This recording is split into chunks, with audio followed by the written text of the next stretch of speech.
And the worst, one of the worst ones that people don't know about is Ludvig Borga. But Ludvig Borga, you know how he came in and from Helsinki, and he had the gimmick of a boxer. And I think he was even in UFC. Okay. One of the first UFC. He fought Randy Couture. Did he? Yeah. Okay, so he's Lost, a tough guy. but he was tough. But he was a tough guy. You know? And I heard that he was a tough guy. Yeah. But the Steiners, since they lost the titles, Yeah. they were trying to put everybody against me to try and make it hard for me, so I quit. Right. You know, to quit the business.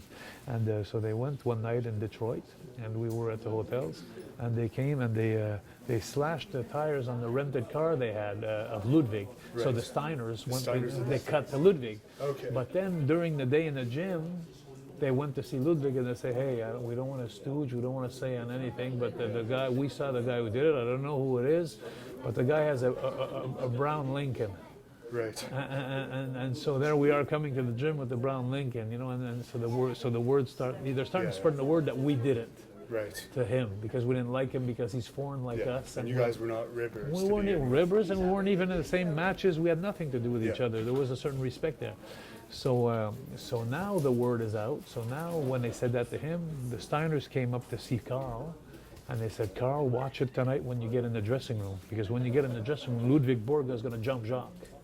He's going to jump him back. So now Carl tells me this at 2 in the afternoon. I got till about 7 o'clock at night to think about it.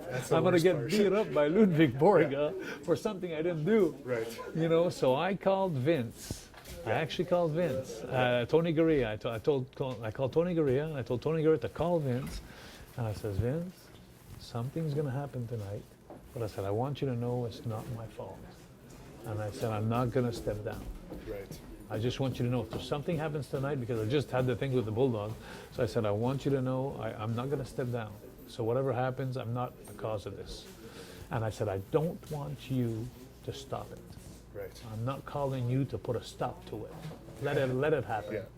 But I want you to know before it happens, I don't want to be in trouble with the office. Right. That's it. So I did it. So I got to the show, and the Smoking Guns are playing cards with Ludvig Borga. Right. So I walk in the dressing room, and as soon as I walked in the dressing room, I opened the door, I went beside Borga, he was sitting down, he looked at me and he put his head down, and I looked at him, wasn't, you know, he was starting to think how it's going to happen and this and that. So I came beside Borga. I shouldn't say this, shitting in my pants, how can I say that? Anyway, afraid, scareless. I went, but he didn't know that. And I went beside Borga, and I told Borga, I said, hey Ludvig, I said, I want to talk to you, you want to step outside?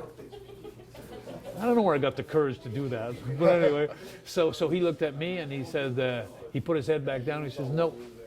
And he said, no. I couldn't believe it. And then all the boys were looking, and then he said, and then I told Ludvig, I answered him real quick. I said, don't worry, Ludvig, I don't want to fight you. No, I don't want to fight you. I'm not going to fight you. Right. Like if I was covered. I just told him like that, don't worry, I just want to talk to you. I'm not going to fight you. Yeah. So he looked at me and said, come on. And I was provoking him, come on, come on. And when he got outside, as soon as he turned his face before he killed me, I looked at Ludvig and I said, Ludvig, you'll learn something about this business. I said, if you want to beat me up, I said, you do it. But I said, I didn't touch your tires. But I said, I want you to know something. I said, I'm not going to back down. But I said, I'm not responsible for what happened. If you want to fight, we'll fight. But you're fighting for the wrong fight. And he looked at me, and he shook his hand with me, and he went back inside. But I went through 5 hours of hell. You have no idea how bad I'm gonna get beat up. It's how bad I'm gonna get beat up. You know, and that's how it was on the road. So people think, you know, it's the big glamorous WWE and It's a backstabbing, vicious.